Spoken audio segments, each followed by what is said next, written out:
In today's video, I'm going to teach you how to run location-based reports in QuickBooks.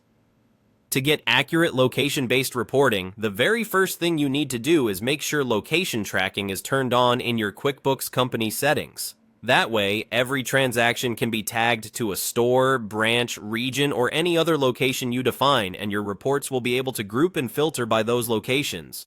Start by going to QuickBooks in your browser and opening the company you want to work in. For best results, use an up-to-date desktop browser and sign in with a user role that has permission to change company settings, typically an admin. Once you're on the QuickBooks home dashboard, look to the upper right corner for the settings menu. It's the gear icon. Click that to open your company options. From there, choose Account and Settings. This area controls your organization-wide preferences, so any changes you make here affect how data is captured and reported across your books. In the left-hand sidebar of Account and Settings, select Advanced. The Advanced section is where you'll find company-level accounting preferences, automation, and key categorization controls that impact reports. Within Advanced, locate the Categories area and click Edit.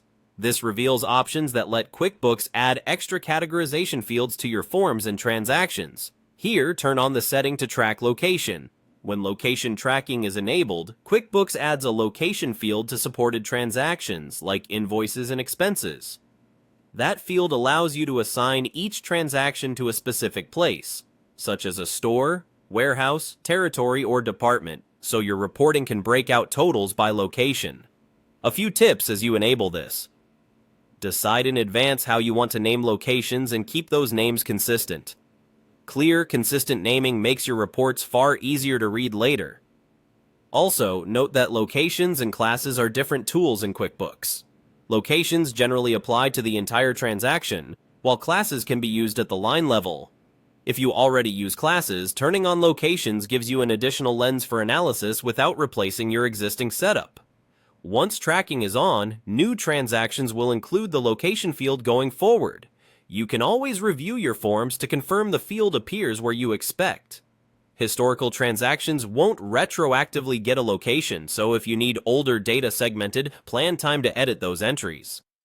After you've captured transactions with locations, your standard QuickBooks reports will recognize that data.